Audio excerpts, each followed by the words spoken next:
ದೈವಾರಾಧನೆ ಎನ್ನುವಂಥದ್ದು ತುಳುನಾಡಿನ ಸಹಸ್ರಾರು ವರ್ಷಗಳ ನಂಬಿಕೆ. ಈ ಭಾಗದ ಜನ, ತುಳುನಾಡಿನ ಜನ ದೈವಾರಾಧನೆಯನ್ನು ಗ್ರಾಮಗಳಲ್ಲಿ ಅವರ ಮನೆಗಳಲ್ಲಿ ಆರಾಧಿಸಿಕೊಂಡು ಬರ್ತಾ ಇದ್ದಾರೆ. ಹಾಗಾಗಿ ಈ ಭಾಗದಲ್ಲಿ ಕಳೆದ ಸಾಕಷ್ಟು ಸಮಯಗಳಿಂದ ಏಷ್ಯಾನೆಟ್ ಸುವರ್ಣ ನ್ಯೂಸ್ ಅನೇಕ ಕಡೆಗಳ ದೈವಾರಾಧನೆಯ ವಿಚಾರಕ್ಕೆ ಸಂಬಂಧಪಟ್ಟ ಸುದ್ದಿಗಳನ್ನು ಪ್ರಕಟ ಮಾಡಿತ್ತು. ಅದರಲ್ಲಿ ನೀವು ಗಮನಿಸಿರಬಹುದು, ಅಂದರೆ ಅನೇಕ ವರ್ಷಗಳ ಹಿಂದೆ ಒಂದು ಜಾಗದಲ್ಲಿ ದೈವಾರಾಧನೆ ನಡೀತಾ ಇತ್ತು. ಆದರೆ ಕಾರಣಾಂತರಗಳಿಂದ ಅಲ್ಲಿ ಆ ದೇವಸ್ಥಾನಗಳೇ ನೆಲಸಮಾಗಿ ಅಲ್ಲಿ ಯಾವುದೇ ರೀತಿಯಾದಂಥ ಕುರುಹುಗಳು ಕೂಡ ಪತ್ತೆ ಆಗದೆ ಕೊನೆಗೆ ಅಲ್ಲಿ ಜನರಿಗೆ ಸಮಸ್ಯೆಗಳಾಗಿ ನಂತರ ಅದನ್ನು ಹುಡುಕಿದಾಗ ಪ್ರಶ್ನಾಚಿಂತನೆಗಳಲ್ಲಿ ದೇವಸ್ಥಾನಗಳು ಸಿಕ್ಕಿರುವಂಥ ಉದಾಹರಣೆಗಳಿವೆ. ಈಗ ಅಂಥದ್ದೇ ಮತ್ತೊಂದು ಸ್ಟೋರಿಯನ್ನು ನಾನು ಮಂಗಳೂರು ತಾಲೂಕಿನ ನೀರ್ಮಾರ್ಗದ ಪೆದಮಲೆ ಅನ್ನುವಂಥ ಗ್ರಾಮದಲ್ಲಿ ನಾನು ತೋರಿಸ್ತಾ ಇದ್ದೀನಿ. ನಾನೀಗ ಆ ಒಂದು ಜಾಗದಲ್ಲಿ ಇದ್ದೀನಿ, ನೀವು ದೃಶ್ಯಗಳಲ್ಲಿ ಗಮನಿಸಬಹುದು. ಮೊದಲಿಗೆ ನಾನು ಒಂದು ನಾಗಬನವನ್ನು ತೋರಿಸ್ತಾ ಇದ್ದೀನಿ. ನೀವು ಆ ನಾಗಬನವನ್ನು ನೋಡ್ತಾ ಹೋದರೆ ಬಹಳ ಹಳೆಯ ಒಂದು ನಾಗಬನ. ಯಾಕಂದರೆ ಇಲ್ಲಿ ನಾಗಾರಾಧನೆ, ದೈವಾರಾಧನೆ ಎಷ್ಟರ ಮಟ್ಟಿಗೆ ಒಂದು ರೀತಿಯಾದಂತಹ ನಂಬಿಕೆಯನ್ನು ಪಡ್ಕೊಂಡಿದೆಯೋ ಅದೇ ರೀತಿ ಇಲ್ಲಿ ನಾಗಾರಾಧನೆಗಳು ಕೂಡ ಅಷ್ಟೇ ರೀತಿಯ ಪ್ರಖ್ಯಾತಿಯನ್ನು ಪಡ್ಕೊಂಡಿದೆ. ಆ ನಾಗಬನವನ್ನು, ಹಳೆಯ ನಾಗಬನವನ್ನು ನೀವು ನೋಡ್ತಾ ಹೋದ್ರೆ ನೀವು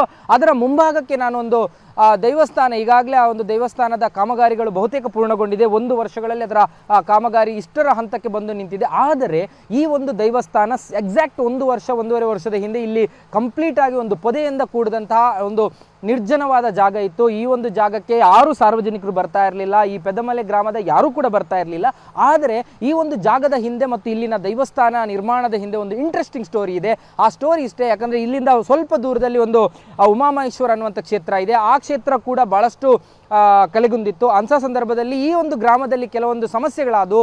ಮನೆಗಳಿಗೆ ನಾಗರಹಾವು ಬರುವಂಥದ್ದು ಮತ್ತು ಅವರಿಗೆ ಸಮಸ್ಯೆಗಳಾಗುವಂಥದ್ದು, ಈ ರೀತಿಯ ಬೇರೆ ಬೇರೆ ರೀತಿಯಾದಂಥ ಸಮಸ್ಯೆಗಳಾಗ್ತಾ ಇತ್ತು. ಆಗ ಆ ಒಂದು ಉಮಾಮಹೇಶ್ವರ ಕ್ಷೇತ್ರದಲ್ಲಿ ಜೀರ್ಣೋದ್ಧಾರದ ಉದ್ದೇಶದಿಂದಾಗಿ ಒಂದು ಪ್ರಶ್ನಾಚಿಂತನೆಯನ್ನು ಇಡುವಂಥದ್ದು. ಆ ಪ್ರಶ್ನಾಚಿಂತನೆಯನ್ನು ಇಟ್ಟಂಥ ಸಂದರ್ಭದಲ್ಲಿ ಒಂದು ಪ್ರಶ್ನಾಚಿಂತನೆಯಲ್ಲಿ ಬಹಳ ಸ್ಪಷ್ಟವಾಗಿ ಸಿಗುವಂಥ ಉತ್ತರ, ಈ ದೇವಸ್ಥಾನವನ್ನು, ಉಮಾಮಹೇಶ್ವರ ದೇವಸ್ಥಾನವನ್ನು ಜೀರ್ಣೋದ್ಧಾರ ಮಾಡುವ ಮೊದಲು ಇಲ್ಲಿಂದ ಉತ್ತರ ದಿಕ್ಕಿಗೆ ಒಂದು ದೇವಸ್ಥಾನ, 100 ವರ್ಷಗಳ ಹಿಂದೆ ಇಲ್ಲಿ ಒಂದು ದೇವಸ್ಥಾನ ಇತ್ತು.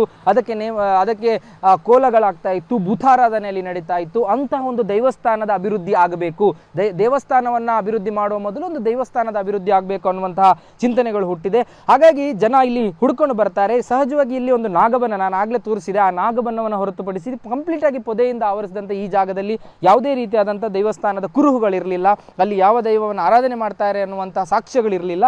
ಹಾಗಾಗಿ ಅವರು ಸಿಕ್ಕಂತಹ ಪ್ರಶ್ನಾಚಿಂತನೆಯಲ್ಲಿ ಸಿಕ್ಕಂತಹ ಒಂದು ಹಿಸ್ಟ್ರಿಯನ್ನು, ಒಂದು ಟ್ರ್ಯಾಕನ್ನು ಹುಡ್ಕೊಂಡು ಬಂದಾಗ ಇಲ್ಲಿ ಒಂದು ಆ ಪೊದೆಯನ್ನು ಸರಿಸಿ ನೋಡ್ತಾರೆ. ಆ ನಾಗಬನದ ಭಾಗದಲ್ಲಿ ಆ ಪೊದೆಯನ್ನು ಸರಿಸಿ ನೋಡಿದಾಗ ಇಲ್ಲಿ ಒಂದು ದೇವಸ್ಥಾನದ ಅವಶೇಷಗಳು ಪತ್ತೆ ಆಗುವಂಥದ್ದು. ಸದ್ಯಕ್ಕೆ ಅದೇ ಜಾಗದಲ್ಲಿ ಹೊಸದಾಗಿ ಒಂದು ದೇವಸ್ಥಾನ ನಿರ್ಮಾಣ ಆಗ್ತಾ ಇದೆ. ಸುಮಾರು ಒಂದು 20 ಸೆನ್ಸ್ ಜಾಗದಲ್ಲಿ ಗಿಡ ಮತ್ತು ಬೃಹತ್ ಗಾತ್ರದ ಮರ ಬಳ್ಳಿಯಿಂದ ಕೂಡಿದಂಥ ಜಾಗ. ಅಂದರೆ 1.5-2 ವರ್ಷಗಳ ಹಿಂದೆ ಅದು ಈ ಜಾಗ ಕೂಡ ಅದೇ ರೀತಿಯಾಗಿತ್ತು. ಈಗ ಅಲ್ಲಿ ಅಭಿವೃದ್ಧಿಯ ಕಾರ್ಯಗಳಾಗ್ತಾ ಇದೆ.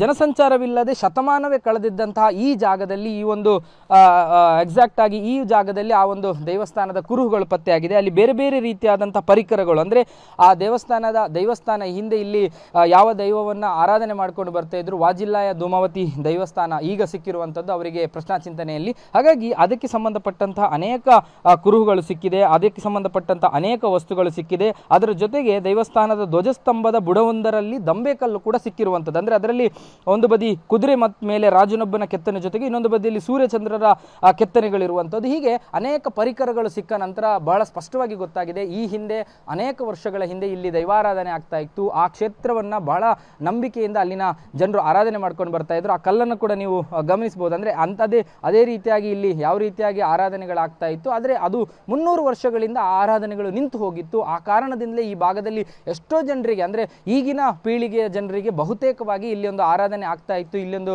ದೈವಾರಾಧನೆ ಆಗ್ತಾ ಇತ್ತು ಅನ್ನುವಂಥದ್ರ ಬಗ್ಗೆ ಯಾವುದೇ ರೀತಿಯಾದಂತಹ ಕುರುಗಳಿರಲಿಲ್ಲ. ಆದರೆ ಒಂದು ನಾಗಬನ ಇತ್ತು ಅನ್ನುವಂಥ ಸಣ್ಣ ಸುಳಿವುಗಳು ಅಲ್ಲಿ ಸುತ್ತಮುತ್ತ ಇಲ್ಲಿ ಓಡಾಡುವವರಿಗೆ ಆ ನಾಗಬನದ ಬಗ್ಗೆ ಅಷ್ಟೇ ಮಾಹಿತಿಗಳು ಇದ್ದಿದ್ದನ್ನು ಹೊರತುಪಡಿಸಿದರೆ ಬೇರೆ ಯಾವುದೂ ಕೂಡ ಮಾಹಿತಿಗಳಿರಲಿಲ್ಲ. ಸದ್ಯಕ್ಕೆ ಇಲ್ಲಿ ಕೆಲಸಗಳಾಗ್ತಾ ಇದೆ. ಅದರ ಜೊತೆಗೆ ಈಗ ಅಲ್ಲಿ ಸಿಕ್ಕ ವಸ್ತುಗಳನ್ನು, ಬಾಲಾಲಯವನ್ನು ಪ್ರತಿಷ್ಠೆ ಮಾಡಿ ವಾಜಿಲ್ಲಾಯ ಧೂಮಾವತಿಯ ಆ ಪರಿಕರಗಳೇನು ಸಿಕ್ಕಿರುವಂಥದ್ದು ಅದನ್ನು ಈ ಒಂದು ಜಾಗದಲ್ಲಿ ಬಾಲಾಲಯ ಪ್ರತಿಷ್ಠೆ ಮಾಡಿ ಅದರಲ್ಲಿ ಇಟ್ಟಿದ್ದಾರೆ. ಇನ್ನು ಕೆಲವೇ ದಿನಗಳಲ್ಲಿ ಇದರ ಕಂಪ್ಲೀಟ್ ಆದ ಕೆಲಸಗಳು ಮುಕ್ತಾಯ ಆಗುತ್ತೆ, ಕಾಮಗಾರಿಗಳು ಮುಕ್ತಾಯ ಆಗುತ್ತೆ. ಆಗ ಬಳಿಕ ಇಲ್ಲಿ ಮತ್ತೆ ಅದನ್ನು ಜೀರ್ಣೋದ್ಧಾರ ನಡೆಸಿದ ನಂತರ, ಅಂದರೆ ಆ ಒಂದು ಪ್ರತಿಷ್ಠೆಯ ಕೆಲಸಗಳಾಗಲಿಕ್ಕೆ ಇರುವಂಥದ್ದು. ಒಟ್ಟು ಇದು ತುಳುನಾಡಿನ ದೈವಾರಾಧನೆಯ ಮತ್ತೊಂದು ಮಗ್ಗುಲು. ಯಾಕಂದರೆ ಈ ಭಾಗದಲ್ಲಿ ಅನೇಕ ಕಡೆಗಳಲ್ಲಿ ಈ ರೀತಿಯಾಗಿ ಆಗಿದೆ.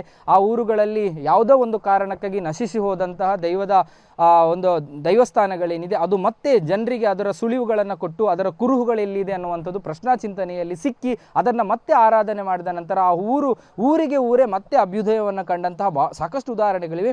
ಅದರಲ್ಲಿ ಈ ಮಂಗಳೂರು ತಾಲೂಕಿನ ನೀರ್ಮಾರ್ಗದ ಪೆದಮಲೆಯ ಆ ವಾಜಿಲ್ಲಾಯ ಧೂಮಾವತಿ ದೇವಸ್ಥಾನದ ಆ ಕತೆ ಕೂಡ ಒಂದು. ಕ್ಯಾಮ್ರಾ ಪರ್ಸನ್ ಅಶೋಕ್ ಜೊತೆ ಭರತ್ರಾಜ್, ಏಷ್ಯಾನೆಟ್ ಸುವರ್ಣ ನ್ಯೂಸ್, ಮಂಗಳೂರು.